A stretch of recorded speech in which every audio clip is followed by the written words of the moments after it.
Hasil survei Pilkada Jakarta yang mulai bermunculan akhir-akhir ini, semuanya sudah pasti bakal bikin Ridwan Kamil, bakal bikin Kang Ridwan Kamil, bakal bikin Kang Emil senewen dan mulai hilang rasa percaya dirinya. Hasil-hasil survei tersebut jadi kabar buruk buat Kang Emil dan tim suksesnya. Buat Kang Emil dan partai-partai pendukungnya, terutama Partai Golkar dan PKS. Dua partai yang terlihat getol membantu kampanye Kang Emil. Hasil survei terbaru sudah mengindikasikan kalau suara pasangan Mas Pram dan Bang Dul terus melejit dan terus menggerogoti dukungan terhadap Kang Emil dan pasangannya. Makanya nih, menurut hitung-hitungan, menurut prediksi, dari hasil survei yang sudah beredar dan juga survei-survei yang belum dipublikasikan, tapi sudah bisa kita intip hasilnya, prediksinya di bulan Oktober ini, suara Mas Pram dan Bang Dul sudah bakal menyalip suara dari Kang Emil dan pasangannya. Dengan semakin populernya nama Mas Pram, dengan semakin dikenalnya sosok Mas Pram, masyarakat pun makin kepincut sama sosok yang ramah dan membumi ini. Program-program Mas Pram dan Bang Dul nggak mengawang-awang seperti programnya Kang Emil. Program-program Mas Pram dan Bang Dul sesuai kebutuhan dan aspirasi warga Jakarta. Sementara itu, kelihatan jelas sekali, Kang Emil yang memang bukan orang Jakarta, dia bukan warga Jakarta. Sampai sekarang dia nggak bisa paham cara berpikir dan aspirasi warga Jakarta. Kang Emil terlalu rumit buat paham kerasnya hidup di Jakarta. Dan juga buat paham betapa super tangguhnya warga Jakarta.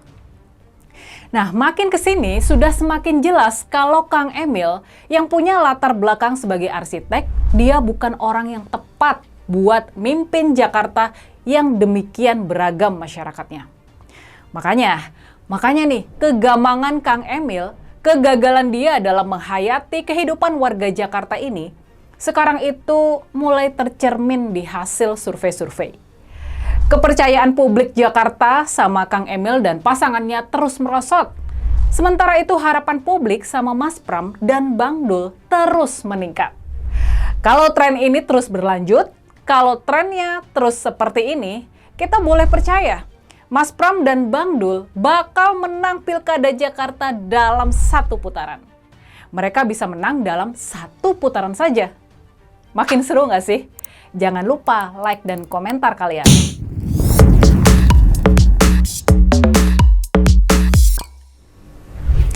Orang yang nggak tinggal di Jakarta memang bakal susah untuk memahami seluk-beluk kehidupan warga Jakarta. Apalagi kalau dia berasal dari daerah yang masyarakatnya cenderung lebih homogen dan ritme kehidupannya jauh lebih lambat.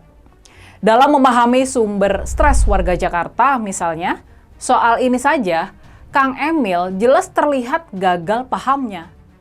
Sekarang ini banyak warga Jakarta yang mencibir solusi Kang Emil buat mengatasi masalah stres warga Jakarta akibat kemacetan. Yang jelas, menghadirkan mobil curhat dan psikiater bukan jawaban yang tepat. Warga Jakarta bisa melampiaskan stres dan kemarahan lewat makian di media sosial atau juga datang ke konser-konser lagu galau. Bener nggak? Lagi pula, solusi stres warga Jakarta itu sebetulnya udah jelas. Ini udah jelas banget. Masalah utama warga Jakarta itu bukan soal macet atau polusi. Masalahnya soal ekonomi. Soal susahnya ekonomi terutama belakangan ini. Coba deh, kasih warga Jakarta duit. Dijamin deh mereka bakal langsung senang dan lupa sama stresnya. Bener gak? Tulis ya pendapat kamu di kolom komentar. Oke, singkat cerita, warga Jakarta sekarang sudah mulai kenal sama Mas Pram. Dan mereka tampaknya lebih suka sama Mas Pram dan Bang Dul dibandingin sama Kang Emil. Apalagi sama calon wakilnya yang dari PKS itu. Makanya nih, kalau di survei LSI yang diadakan awal September lalu, suara Kang Emil masih jauh di atas Mas Pram.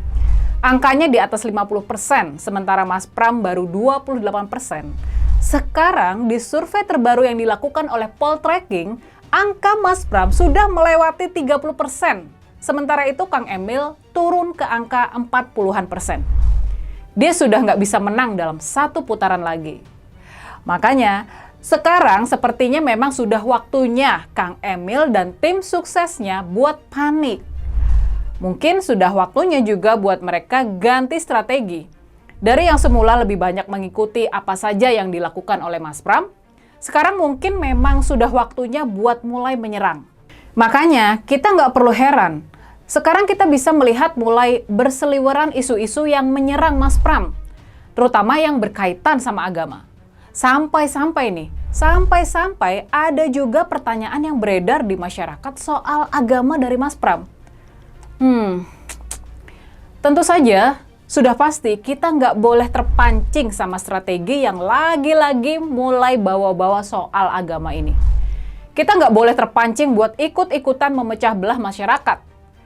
Malah sebaliknya, seperti yang juga udah dicontohkan sama Mas Pram, kita mestinya malah terus merangkul sebanyak mungkin kelompok masyarakat buat ikut bahu-membahu mendukung Mas Pram dan semakin memajukan Jakarta. Kita nggak boleh kembali ke Pilkada tahun 2017 yang sangat toksik itu. Kita harus balik ke Jakarta yang bersatu. Jakarta sebagai kota yang penuh keragaman, tapi sangat toleran dan bersatu. Kita bangun Jakarta bersama-sama dan buat kita semua juga. Nah, gimana nih kalau menurut kalian? Setuju nggak buat nggak bawa-bawa urusan agama ke kampanye ini? Setuju nggak kalau kita memang harus mengajak dan merangkul semuanya?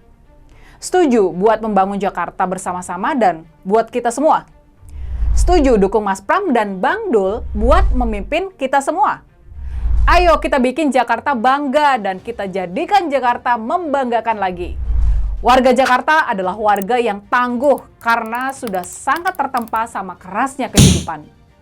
Ingat, masa depan Jakarta ada di tangan kita semua. Di tangan warga Jakarta sendiri, bukan di tangan orang lain.